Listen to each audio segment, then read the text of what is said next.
raconte. Christophe Ondelatte.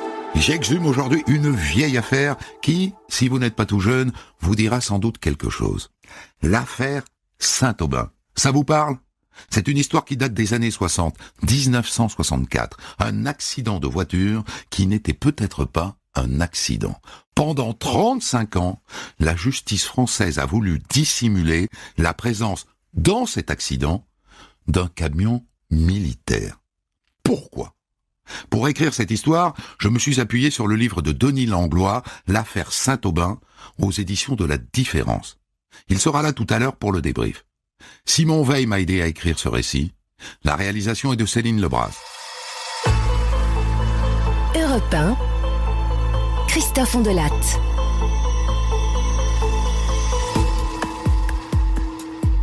Cette histoire commence par une scène mythique des années 60. Le 4 juillet 1964 à Dijon, la famille Saint-Aubin part en vacances.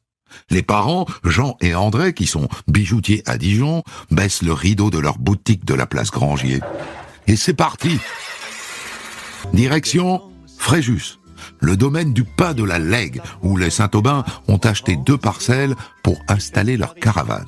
C'est un camping de luxe, avec piscine, tennis, restaurant et même cinéma. Tout ça les attend au bout de la route. Mais les parents Saint-Aubin ne partent pas seuls. Dans leur voiture, leur Chrysler grise qui tire la caravane, il y a Philippe, 14 ans, leur petit dernier.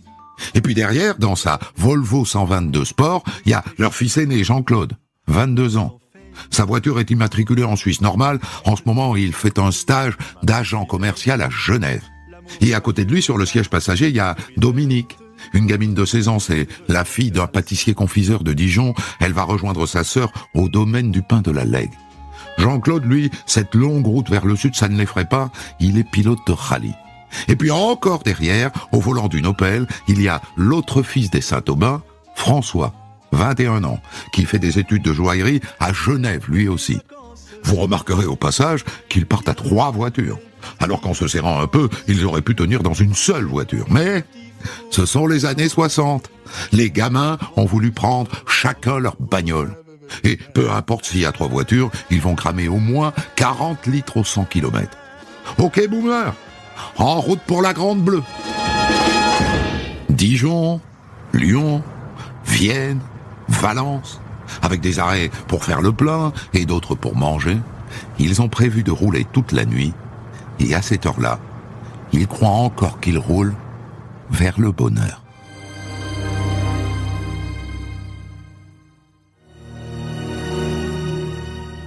Au petit matin, à 80 km environ de Fréjus, alors qu'il se met à pleuvoir, le fils aîné, Jean-Claude, qui roule en tête du convoi familial, s'arrête sur le bas-côté. Son frère François, qui est juste derrière, s'arrête à sa hauteur. « Y a un problème, Jean-Claude ? » ?»« Non, non, non. Tout va bien, continuez. Je vous suis. » Les parents Saint-Aubin et leur fils François arrivent donc les premiers au domaine vers 7h30 du matin. Ils installent la caravane. « Vas-y, recule. Un poil à gauche. Voilà, recule encore. Stop, c'est bon. » Et André, la mère, se met à préparer la table du petit déjeuner. Et vers 9h, arrive le gardien du domaine dans sa 2 chevaux. Il soulève sa vitre. Il est décomposé. « Votre fils, il a eu un accident pas très loin d'ici. La voiture est entrée dans un arbre et... Ils sont morts. Ils sont morts tous les 2. Jean-Claude est mort. Et la petite du pâtissier, Dominique aussi. Le père et son fils François filent l'illico à la gendarmerie de Fréjus. Dites-moi, monsieur Saint-Aubin, vous avez une idée de la cause de l'accident ? Il était fatigué, votre fils ? Ben, oui. On a roulé une bonne partie de la nuit, mais on a fait plusieurs pauses. Et la dernière, c'était une vingtaine de kilomètres après Aix-en-Provence. Et Jean-Claude s'est arrêté ensuite pour se reposer. Il nous a dit d'y aller. C'est la dernière fois que je l'ai vu. Et ensuite, ils vont le voir, à l'hôpital qui est juste en face. Le fils soutenant le père. Jean-Claude est là, sur un lit. On pourrait croire qu'il dort. Pas de blessure apparente, juste un pansement à la tempe droite. Et à côté, il y a la petite Dominique, le visage beaucoup plus marqué. Elle a une plaie béante au crâne et de multiples fractures. Forcément, elle était du côté de l'impact. Les obsèques de Jean-Claude Saint-Aubin et de la jeune Dominique Kédache ont lieu 3 jours plus tard à Dijon. Voilà. C'est un accident. C'est la faute à pas de chance. Sauf que François, le frère, n'y croit pas une minute. Enfin, c'est pas possible. Jean-Claude conduisait trop bien. Je dis que quelque chose l'a gêné. Un chien, je sais pas, un piéton, une voiture. C'est impossible qu'il ait quitté la route comme ça. Il faut voir absolument le rapport des gendarmes. 8 jours plus tard, les Saint-Aubin se procurent le fameux rapport d'accident de la gendarmerie auprès du tribunal. Et ils vont le lire tout de suite au café voisin. L'accident s'est produit vers 7 heures sur la route nationale 7 au lieu dit Les Esclapes, commune de Puget-sur-Argence, entre Lemuy et Fréjus, au kilomètre 93.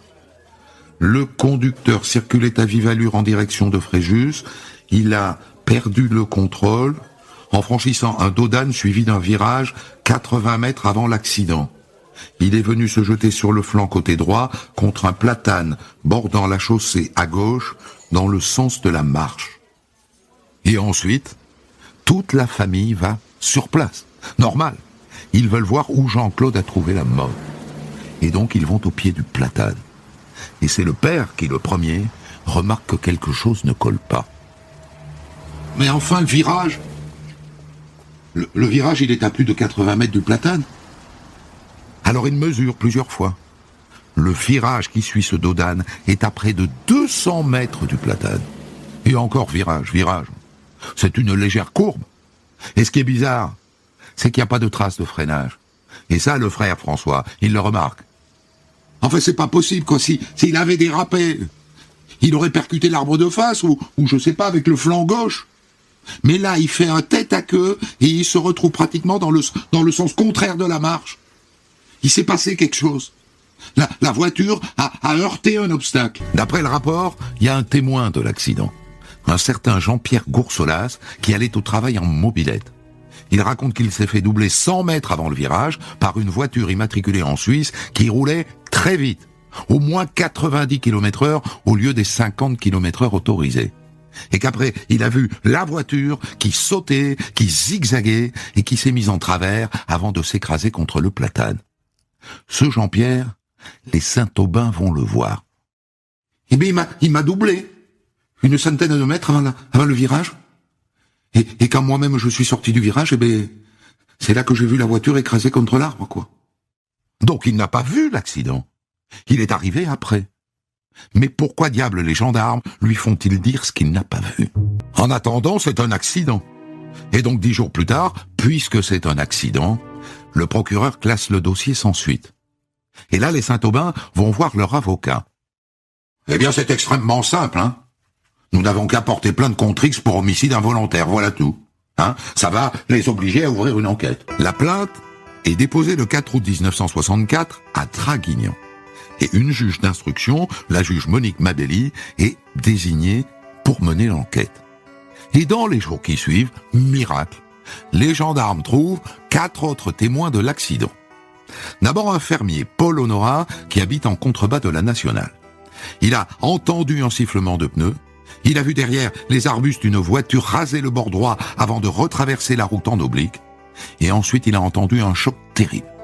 Et puis, il y a Daniel Garcia, chef magasinier à Puget. Lui a un jardin à une 50aine de mètres de la route. Et il a entendu comme 2 coups de frein et un gros bruit métallique. C'est lui qui a appelé les gendarmes. Et puis, il y a un certain Gregorio Valero, un pépiniériste espagnol qui habite à 200 mètres du lieu de l'accident. Lui, il a entendu un bruit violent. Et enfin, le dernier témoin est un commerçant de Grasse qui s'appelle Monsieur Mirgen et qui roulait sur la Nationale 7 dans sa Citroën quand il s'est fait doubler par la Volvo. 12 kilomètres environ avant le lieu de l'accident. Ah, je peux vous dire qu'il roulait vite, hein. Et j'ai vu le conducteur commettre de graves fautes de conduite, hein. Passer de justesse entre 2 files de voitures, quoi. Et d'ailleurs, j'ai dit aux gens qui étaient avec moi dans la voiture, à cette vitesse-là, je crois qu'ils vont pas finir leurs vacances, hein. Pour Jean-Claude Saint-Aubin, la victime, c'est accablant. Il faisait le Fangio sur la Nationale 7, voilà tout. Pas surprenant non plus pour un pilote de rallye. Et donc la juge va rendre un non-lieu. Et puis c'est tout. Et je dois vous dire que les parents de la petite Dominique, les pâtissiers de Dijon, sont très en colère. Jean-Claude est responsable de la mort de leur fille. Et ça pour les Saint-Aubin, les bijoutiers, c'est la ligne rouge. Non, leur fils n'est pas un chauffard. Et ils vont le prouver. Quelques jours plus tard, les Saint-Aubin s'arrêtent pour prendre de l'essence à la station des Arènes, juste à l'entrée de Fréjus. Et la jeune femme qui leur sert l'essence, qui s'appelle Fernande, remarque qu'André Saint-Aubin est tout en noir. « Excusez-moi, vous êtes bien la mère du garçon qui s'est tué aux esclaves ?»« Oui. Eh bien, figurez-vous que la semaine dernière, j'ai assisté à un accrochage devant ma station essence, juste un peu de tôle froissée. Et j'ai dit devant un de mes clients, qui était un militaire, « Ah ben celui-là, il a eu plus de chance que le Suisse qui s'est écrasé contre l'arbre. » Et là, le militaire, eh bien, il a tout de suite réagi. Il m'a dit, « Ah non, pour le Suisse, ça s'est pas passé comme ça. En fait, c'était pas sa faute, il a juste voulu éviter une voiture qui doublait un camion militaire. » Voilà ce qu'il m'a dit. Les Saint-Aubin sont estomaqués. Et encore plus estomaqués quand une semaine plus tard, la même pompiste, la même Fernande, leur apporte des précisions. Celui qui m'a dit ça, c'est un adjudant. Il habite Puget-sur-Argent. Et lui, il tient cette histoire d'un harki, un Algérien qui a assisté à l'accident, lui. Et il lui a raconté que la voiture de votre fils avait été gênée par une 203 et un camion militaire. Et ce harki, madame, il y a moyen de le retrouver? L'adjudant m'a dit qu'il savait pas où il habitait, mais qu'il savait où il travaillait, dans une usine pas loin des Escapes, et qu'il logeait dans des baraquements près de chez lui. Mais d'après ce qu'il m'a dit, ce harki, il est reparti. Les Saint-Aubin filent tout droit chez leur avocat, lequel prévient la juge Mabelli. Mais la juge Mabelli est en vacances, et donc c'est le juge Minot qui la remplace. Un harki? Mais où voulez-vous que je trouve un harki? Enfin, il y en a des dizaines de milliers des harkis dans la région. Mais l'avocat des Saint-Aubin lui rétorque. Mais des camions militaires, il y en a moins, hein? Oui, certes. Écoutez, je vais voir ce que je peux faire. Finalement, les gendarmes retrouvent la trace du véhicule militaire qui est passé aux Esclapes le dimanche 5 juillet vers 7 heures du matin. C'est une camionnette Renault bâchée, numéro 468-075. Elle appartient au camp d'Essert, qui est cantonné à Puget-sur-Argence. Les gendarmes interrogent le conducteur, le soldat de première classe Toundi, qui est originaire du Niger, et qui était avec le caporal-chef Sangouan, qui lui est originaire de Haute-Volta. Il dit qu'il est passé sur les lieux de l'accident à 7h10. Et comme il y avait déjà des gens qui portaient secours aux victimes, il ne s'est pas arrêté. Et au retour non plus. Je me suis pas arrêté, forcément. Les gendarmes étaient déjà là. Déjà là, à 7h10. Sur le rapport des gendarmes eux-mêmes, il est écrit qu'ils sont arrivés sur place à 7h40. Ils pipotent, le première classe Toundi. Il pipote. Et d'ailleurs, il a dû gamberger parce que le 14 septembre, lui et son copain caporal-chef changent leur témoignage. En fait, je suis passé sur les lieux de l'accident vers 7h25. Et j'ai vu une voiture contre un arbre. Mais je me suis pas arrêté parce que, y avait plus personne sur les lieux, quoi. Et le copain répète la même histoire, mot pour mot. Ils mentent. Le carnet de bord du camion indique qu'ils sont rentrés au camp à 7h20. Et on vérifie, à 7h25, il y avait encore des gens sur place. Pourquoi mentent-ils? Quand elle rentre de vacances, tout ça en tout cas n'a pas l'air de beaucoup intéresser la juge Mabelli. Oui, écoutez, je verrai. Et les mois passent. Et puis finalement, la juge se résout à entendre les 2 militaires africains. Oh, dommage, le bataillon africain a été dissous. Et ils sont rentrés dans leur pays. C'est ballot. Mais il y avait 3 autres militaires à l'arrière du camion. Oh, zut, les archives du bataillon ont été détruites. On ne peut pas retrouver leurs traces. Bon, impossible d'aller plus loin alors. Le 12 mai 1965, la juge Mabelli signe une ordonnance de non-lieu. Il n'y a plus d'enquête. C'est fini. Mais les Saint-Aubin ne lâchent pas l'affaire. L'été suivant, ils reviennent en vacances sur leur terrain du Pin de la Lègue. Et la mère Saint-Aubin retourne voir la pompiste, laquelle, ça tombe bien, a revu son adjudant. Et j'ai son nom, ça y est. Il s'appelle Roger Henry. Et il m'a donné le nom du harki. Je l'ai noté sur un bout de papier, attendez. Il s'appelle Mohamed Moualkia. Il travaillait à la Sabag, l'usine de parpaing des Esclaves.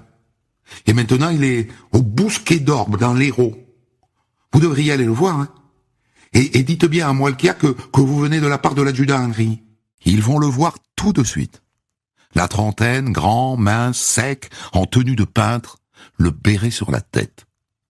Mon Dieu, madame, ton fils y est pour rien. Hein? Il pouvait pas passer. C'est le camion militaire qui l'a envoyé dans l'arbre. Et il y avait aussi une 203. C'est gravé dans ma tête tout ça. J'oublierai jamais tout ça. Et il accepte de témoigner devant un huissier de justice. Rendez-vous pris l'après-midi même, à 15h, chez maître Nevado à Lodève.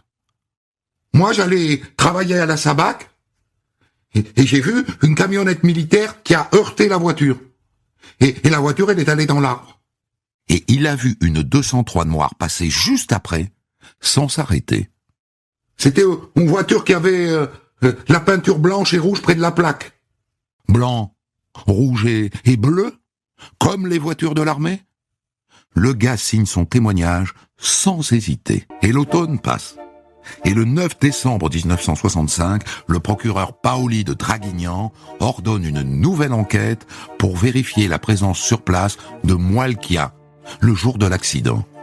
Ce qu'il a vu, peu importe, on ne l'interroge même pas. On interroge surtout des témoins qui disent qu'ils ne l'ont pas vu sur place. Et comme par ailleurs, soyons honnêtes, sur les registres de son usine, la Sabac, il est écrit qu'il travaillait ce matin-là, de 5h du matin jusqu'à midi, il n'a pas pu voir l'accident. Et donc le procureur en conclut qu'il a menti. Et il clôt son enquête. C'est troublant ça, hein? Le type dit qu'il a assisté à un accident, or à cette heure-là, il travaillait. Alors les Saint-Aubin vont à l'usine, ils demandent à voir le registre de pointage du personnel. Oh, bien sûr, si ça peut vous rendre service, je vais vous le montrer. Tenez. De toute façon, les gendarmes sont déjà venus pour la même chose, hein. Les Saint-Aubin ouvrent le registre, et à la date du 5 juillet 1964, ils remarquent que le registre a été trafiqué, grossièrement trafiqué. Les heures d'arrivée et de départ de l'ouvrier Moualkia sont surchargées. Alors les Saint-Aubin font venir un huissier de justice qui, avec l'accord du patron, constate la bidouille. Ah, ça me paraît très clair, hein. Les chiffres ont été surchargés, hein. Sous le 5, il y a un autre chiffre, et pour le 7, c'est la même chose. Et là, le directeur de l'usine se penche sur le registre. Enfin, c'est incroyable. Mais qui a fait ça? En plus, c'est absurde, parce que le 5 juillet, c'était un dimanche. Et il y a écrit qu'il a embauché à 5 heures. Mais le dimanche, l'usine, elle ouvre qu'à 9 heures. Et donc, Mohamed Moualkia n'est pas un menteur. 2 ans après l'accident, en juillet 1966, harcelé par les Saint-Aubin, le ministère de la Justice demande au procureur de relancer l'enquête. Et 1 mois plus tard, les gendarmes entendent Mohamed Moualkia, le harki, qui leur redit ce qu'il a déjà dit 1 an plus tôt à l'huissier de justice. Le camion militaire qui se déporte vers la gauche au moment où Jean-Claude le double, et la 203 noire qui suivait le camion et qui ne s'arrête pas. Mais dites-moi, monsieur Moualkia, pourquoi est-ce que vous-même, vous ne vous êtes pas arrêté? Ben parce que j'étais déjà en retard pour me rendre au travail. J'ai eu peur, quoi, j'ai pas réfléchi. Le procureur en conclut qu'il n'est pas crédible. Et il classe définitivement cette affaire le 18 novembre 1966. Et le père Saint-Aubin est tenté de dire bon, lâchons l'affaire. Mais la mère ne lâchera jamais. Un jour, un détective pousse la porte de la bijouterie. Il s'appelle Bouvet. C'est un ancien militaire, et une de ses clientes lui a parlé de l'affaire Saint-Aubin. Il vient simplement proposer ses services. Pour 1500 francs, ça vous va? 1500 francs? D'accord. Mais au bout de 6 mois, il n'a pas avancé d'un poil. Vous comprenez, c'est une affaire très embrouillée, quoi. Il y a trop de gens qui sont en cause. Par contre, pour les notes de frais, les voyages et les coups de fil à l'étranger, ça va, hein? Les Saint-Aubin décident de le virer. Vous avez tort, hein? Vous avez tort, je suis l'homme de la situation. J'ai travaillé dans les services secrets en Algérie contre l'OAS. Et moi, je les connais bien, ces histoires de barbouze. De barbouze. À partir de là, le mot barbouze se met à trotter dans la tête des Saint-Aubin. Alors qu'est-ce que c'est qu'un barbouze en France en 1964? Eh bien, c'est quelqu'un qui fait la basse besogne du gaullisme, une sorte de service secret parallèle, chargé notamment de liquider les ennemis de l'indépendance de l'Algérie, les membres de l'OAS. Est-ce que ce jour-là, des barbouzes ne se sont pas tout simplement trompés de cible? Est-ce qu'ils n'ont pas pris Jean-Claude Saint-Aubin pour un membre de l'OAS à cause de sa voiture immatriculée en Suisse? Car il se trouve que 6 semaines après l'accident, le 15 août 64, un commando de l'OAS justement, venu de Suisse, a tenté de tuer le général de Gaulle au Mont Faron. Ils ont placé une bombe dans une jarre qui heureusement n'a pas explosé. Est-ce que des barbouzes n'étaient pas sur la trace de ce commando? Est-ce qu'ils n'ont pas liquidé Jean-Claude par erreur, à cause de sa voiture immatriculée en Suisse? Je sais, c'est une hypothèse un peu tirée par les cheveux, mais c'est une hypothèse. Et cette hypothèse, les Saint-Aubin décident de la rendre publique lors d'une conférence de presse en septembre 69. Et 5 jours plus tard, ils reçoivent une lettre d'un certain Jacques Bordier. C'est un ancien membre de l'OAS, il habite en Allemagne. Il leur donne rendez-vous dans un café de Munich. Et voilà ce qu'il leur chuchote. Celui qu'ils ont confondu avec votre fils. J'en suis presque sûr. C'est le responsable de l'OAS en Suisse, Méningo. Il vit actuellement à Genève sous une fausse identité. Continuez, messieurs, dames. Continuez, vous êtes sur la bonne piste. Et à partir de là, André Saint-Aubin, la bonne bourgeoise dijonnaise, n'a plus qu'une idée, entrer en contact avec l'OAS pour en savoir plus. Et elle rencontre le capitaine Pierre Sergent, ancien chef d'état-major de l'OAS en France, condamné à mort, réfugié en Suisse avec toutes les polices françaises à ses trousses et finalement amnistié en juillet 1968. Écoutez, madame, il y a quelqu'un qui peut vous renseigner. C'est un ancien avocat du barreau d'Alger. Il habite maintenant à Genève. Il s'appelle Méningo. Méningo? Mais c'est le nom qu'on leur a déjà donné. Un matin d'octobre 1976, les Saint-Aubin, accompagnés du capitaine Sergent, débarquent à Genève dans le bureau de ce Méningo. La soixantaine, forte corpulence, volubile. Sergent lui raconte leur histoire.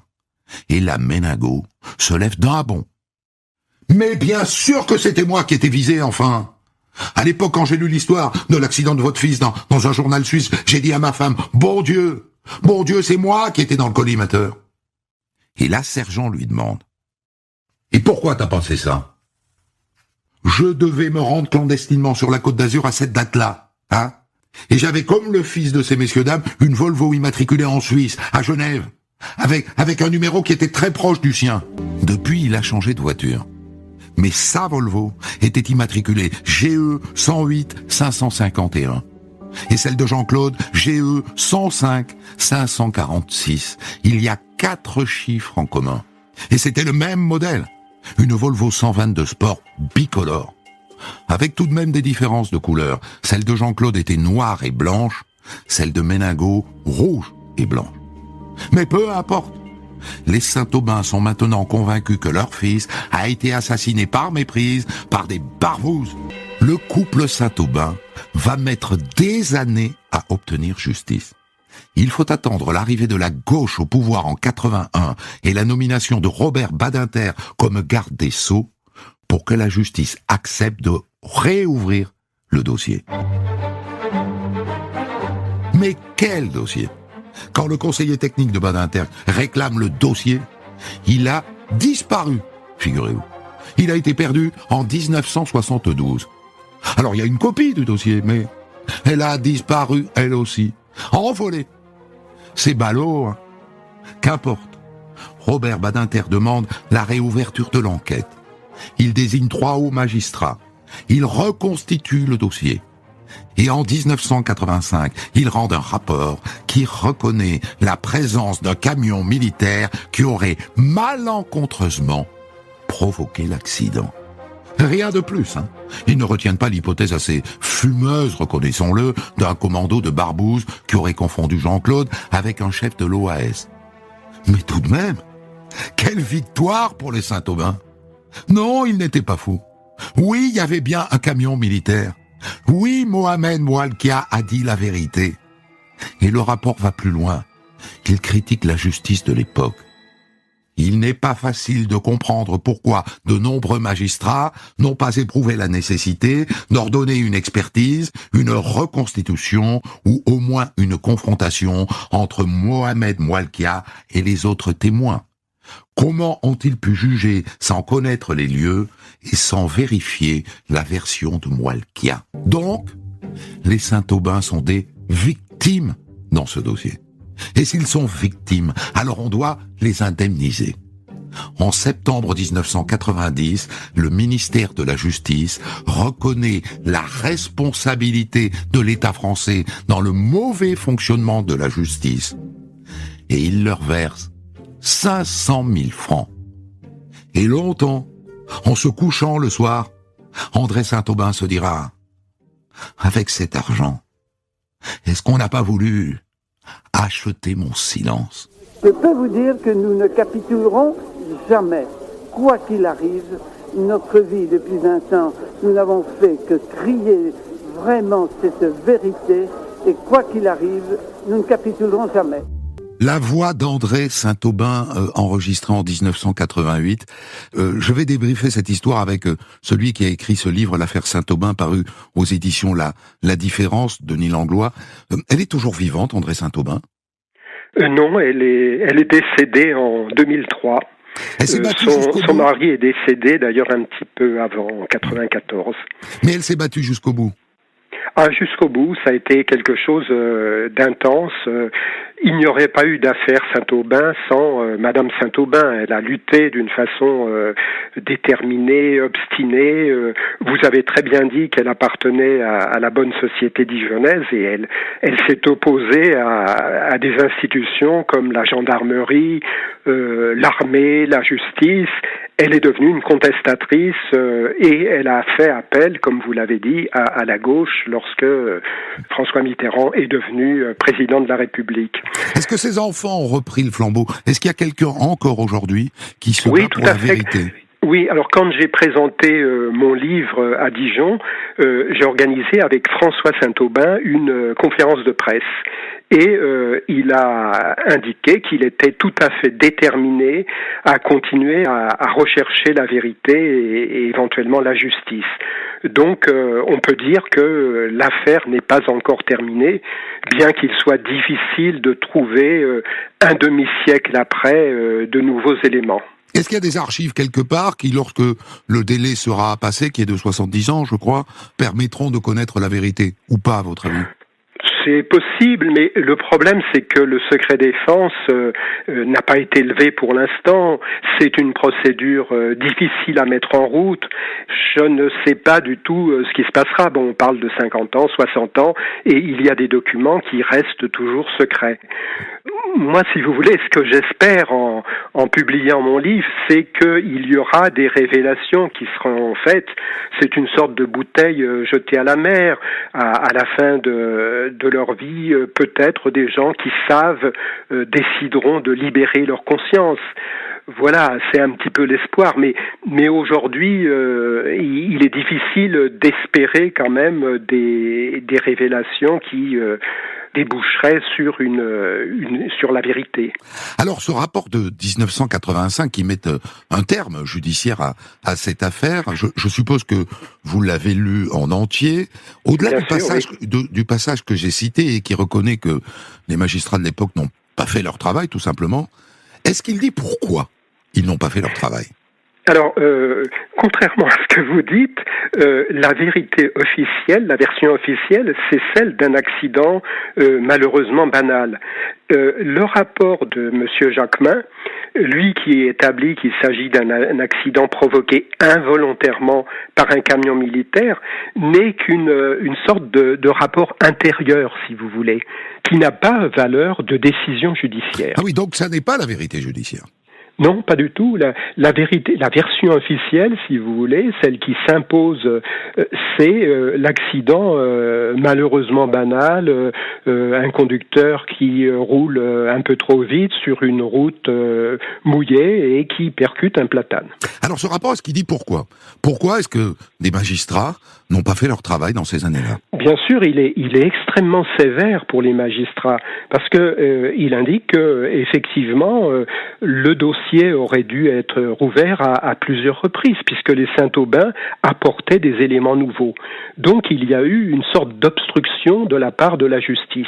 Mais il ne peut pas, si vous voulez, c'est pas dans les pouvoirs de l'inspecteur Jacquemin d'annuler les décisions qui ont été prises. Alors moi je dirais qu'il y a quand même 3 hypothèses. Bon, la troisième, c'est, vous l'avez dit, c'est l'accident provoqué volontairement, la méprise, l'erreur sur la personne par les services secrets. Et là, c'est la version de Madame Saint-Aubin, on se trouve dans le domaine de la raison d'État.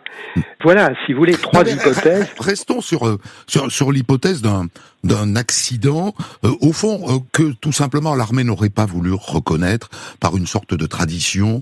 L'armée, dit-on, est une grande muette, et lorsqu'elle commence à mentir, elle ment jusqu'au bout, et elle ne peut jamais faire marche arrière. Au fond, c'est ça qui dit le rapport. Il dit, bon bah oui, il y avait un camion, voilà, on l'a pas dit à l'époque, mais il y a rien de plus, quoi.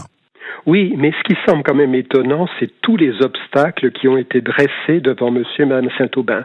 Vous l'avez dit, des faux témoignages, des registres disparus à l'hôpital, à la caserne, des documents falsifiés, un dossier à un moment donné qui disparaît, des témoins qui ne sont pas entendus, et plus généralement, le refus de rouvrir le dossier. Ça fait beaucoup. Pour un simple accident, bien sûr, ayant provoqué la mort de 2 personnes, une imprudence plus un délit de fuite, mais je vois pas tellement pendant un demi-siècle. Oui, pendant un demi-siècle, si vous voulez, l'armée couvrir ce genre de choses. Alors, moi, évidemment, j'entends qu'un gendarme, sur ordre, a pu mentir et fermer les yeux.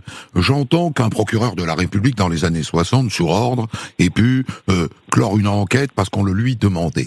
Je suis un peu plus surpris de l'attitude de la juge d'instruction Babelli, parce que les juges d'instruction, y compris dans les années 60, sont censés être indépendants. Mais c'était pas le cas en 64. Même à cette époque-là, les magistrats, normalement, étaient indépendants, mais il y a quelque chose qui n'a pas marché. Je veux dire, il y a eu certainement des pressions venues de différentes directions. Pour moi, c'est difficile de comprendre ce qui s'est passé. Alors, bien sûr, j'ai tendance à considérer que la version de l'accident provoqué involontairement par un camion militaire correspond à la vérité. Mais comme je vous l'ai dit, je suis troublé par tous les obstacles qui ont été dressés devant monsieur et madame Saint-Aubin. Alors, qu'est-ce qui peut, par exemple, nous convaincre, vous convaincre, me convaincre que ce sont des barbouzes qui ont voulu liquider un cadre de l'OAS et qui, à cause d'une histoire de marque de voiture, au fond, se sont trompés de cible? Qu'est-ce qui peut nous convaincre que c'est ça la vérité? Non, je crois qu'il n'y a rien véritablement qui peut convaincre. Il y a quelque chose d'extrêmement flou, de secret. Parce que, bien évidemment, organiser un attentat dans ces conditions, c'est tout à fait aléatoire. Comment supposer que la voiture va percuter l'un des 3 arbres, l'un des 3 platanes qui se trouvent à cet endroit? Puis il peut y avoir des témoins. On se sert de soldats africains qui vont dans quelques jours repartir en Afrique. Bon, tout ça c'est très curieux, mais pourquoi effectivement tous ces obstacles, c'est quand même quelque chose d'exceptionnel cette affaire Saint-Aubin. Vous l'avez dit, il y a eu une sorte de marathon judiciaire, 10 procédures menées par monsieur et madame Saint-Aubin, 25 décisions de justice, une centaine de magistrats qui se sont successivement penchés sur ce dossier. Donc on se trouve en face de quelque chose d'exceptionnel. Et dans l'exceptionnel, effectivement, un accident provoqué volontairement peut se glisser. En tout cas, c'est dans cette version qu'on comprend le mieux que l'État n'ait jamais voulu qu'on sache. Au fond, c'est s'il y a complot que l'on comprend le combat de l'État pour que cette affaire ne sorte pas. Tout à fait. Et c'est ça qui est très suspect, qui a amené monsieur et madame Saint-Aubin et puis un certain nombre de gens qui se sont penchés sur l'affaire à penser que effectivement c'était peut-être une affaire couverte par la raison d'État. Je vous remercie beaucoup, Denis Langlois. Je rappelle le titre de votre livre publié aux éditions de La Différence, L'affaire Saint-Aubin. Et si quelqu'un qui nous écoute est capable d'apporter un témoignage supplémentaire dans ce dossier, bien entendu, on est preneur via les réseaux sociaux. Ça serait intéressant puisque tant de temps s'est passé, plus de 45 ans, de 55 ans dans cette affaire. Peut-être que les langues peuvent se délier.